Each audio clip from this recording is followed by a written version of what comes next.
Hi everyone and welcome to this drawing video. In this video I'm going to be showing you how to draw fur, and it's going to be the way that I draw fur. There's a bunch of different ways, but this is the way that I use for lots of my animal drawing videos. I'm going to really slow down the process and I'll go over short and long fur. In terms of the equipment I use a mechanical pencil with HB leads on smooth Bristol board paper. Along with that, to smooth the shading I use a blending stick, and to add highlights and to add more detail to the fur I use a small eraser. I actually used two different types of small eraser in this video, but you can also use just like a sharp edge of any eraser or maybe a kneaded eraser. There's a bunch of different options to use and they really do help when you're drawing fur. I'll start off this video with some real-time footage so you can see the process as it's happening. So I start off with some really quick fine strokes, not thinking too much about the placement of the hairs, just being really relaxed with it and just building up the first layer of hairs. After that I then use a blending stick over the top of that section of fur, just smoothing the shading in between all of the lines. And then once that's completed, I then bring out the small eraser to add some more fur over the top of it, using the small eraser like I would use a pencil and just adding quick fine strokes with that as well. And that just adds the next layer of fur. After that I'll then use the mixture of the blending stick and the pencil, just adding more and more layers, and I just kind of build up the shading through that process, even adding some details to some of the individual hairs around the outside, and to areas where I really want to focus more detail. That's why I spend most of the time working on the fur around the animal's face, because that's the part of the drawing that I really want to focus on. It's really important when you're working on a drawing like this to make sure that your pencil lead is sharp. It helps so much when you're trying to add that fine detail to the hair. I use a mechanical pencil and that really helps with this, but it really doesn't matter the kind of pencil you use, as long as the pencil lead is sharp.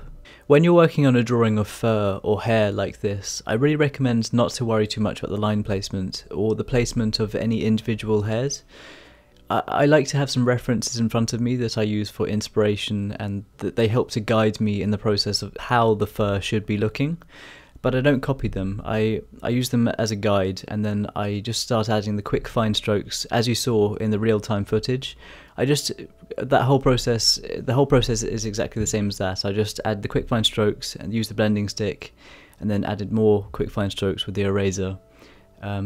And just having the references in front of you to help guide you in that process. I used to always overthink the process, and my drawings ended up looking awkward, and it just didn't look like fur.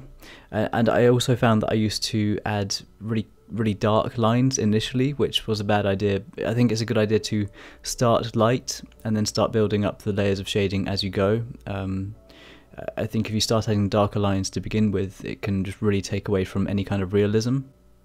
Another thing I'd say is to not add dark outlines.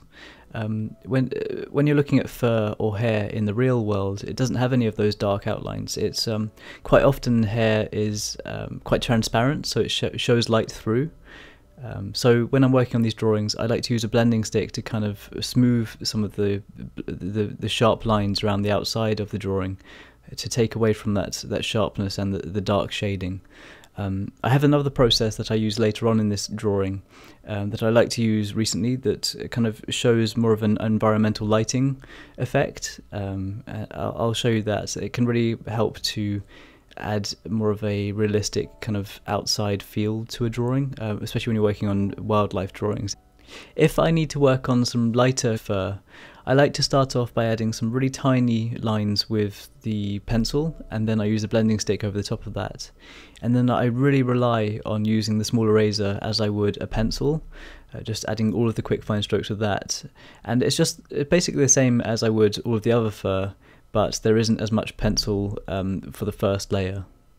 Another method that I like to use in these types of drawings, especially when working on the details of the ear, I'll start off by adding the shading and some of the details, and then once I've added the shading within the ear, that's when I use a small eraser to add some of the fine hairs that are overlapping that area.